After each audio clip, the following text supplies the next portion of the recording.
Ito na ang latest ng Mixed Topics, mainit na showbiz ganap. Pagkatapos mag-trending ang ginawa ni Maha Salvador para sa kanyang kaibigan na si Catherine Bernardo dahil naghanda ng sorpresa si Maha para sa advance birthday celebration ni Catherine. Habang ongoing ang kanilang taping sa set ng Someone Someday, dito nga ginawa ni Maha ang sorpresa para sa advance birthday celebration ni Kath.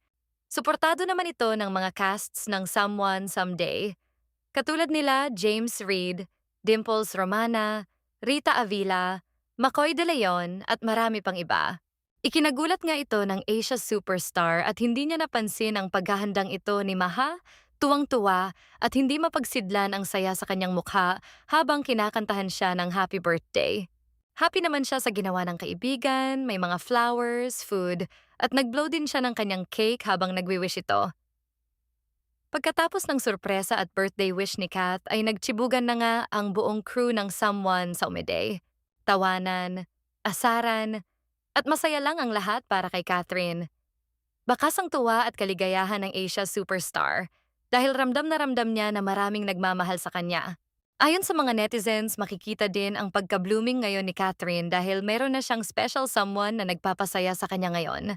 At walang iba kundi si Mayor Mark Umano. Sa March 26 talaga ang kaarawan ng kapamilya aktres, maraming fans ni Catherine ang nag-aabang sa kanyang celebration. At baka umano ma-reveal na at aminin na ang relasyon nila ni Mark. Siyempre, sa sobrang sikat ngayon ni Catherine, hindi mawawala ang bashing, lalo na ngayon na napapabalita nga ang relasyon umano nila ni Mark. Marami din ang kumakalat na mga videos at larawan ni Mark at Kath na magkasama. Siyempre, ang mga fans na hindi boto kay Mark ay sinasabing hindi umano ito si Mark at gawa lamang ito ng AI dahil hindi naman daw nakikita ng maliwanag ang mukha ng binata. Ngunit ayon sa mga netizens na nakakita mismo sa kanila at sa mga nagbabahagi na rin ng mga videos at photos ni na Mark at Kath ay totoo umanong sila ang nasa videos. Kaya marami pa rin ang naguguluhan sa estado ng puso ni Catherine ngayon kung sila ba ni Mark o hindi. Marami pa rin naman ang sumusuporta sa actress kahit na umano si Mark ang kanyang pinili. Dahil choice naman daw niya ito. Siyempre, marami pa rin ang nadismaya kung ito ay totoo. Tila nanghihinayang kasi sila sa tandem ng Katden. At mas marami kasi ang boto kay Alden para kay Catherine.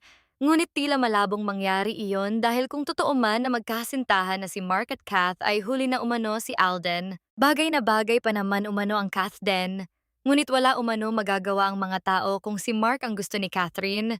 Dasal na lang nila at hiling nila na sana ay hindi sasaktan ni Mark ang kanilang iniidulo. Samantala, sobrang busy ngayon ni Catherine sa tambalan nila ni James Reid.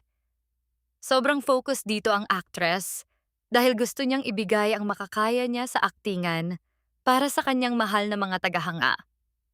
Kaya naman pinagbubuti niya talaga ang role niya dito sa Someone Someday. Samantala, sa March 26 pa ang kaarawan ni Catherine at inaabangan na ito ng kanyang mga fans. Inaabangan baka may jowa reveal na mangyayari umano at aminin na ni Catherine sa publiko ang relasyon nila ni Mark.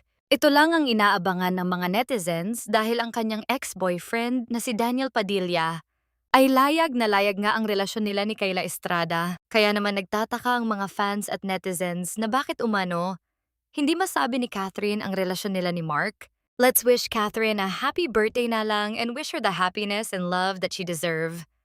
Ano ang masasabi niyo dito?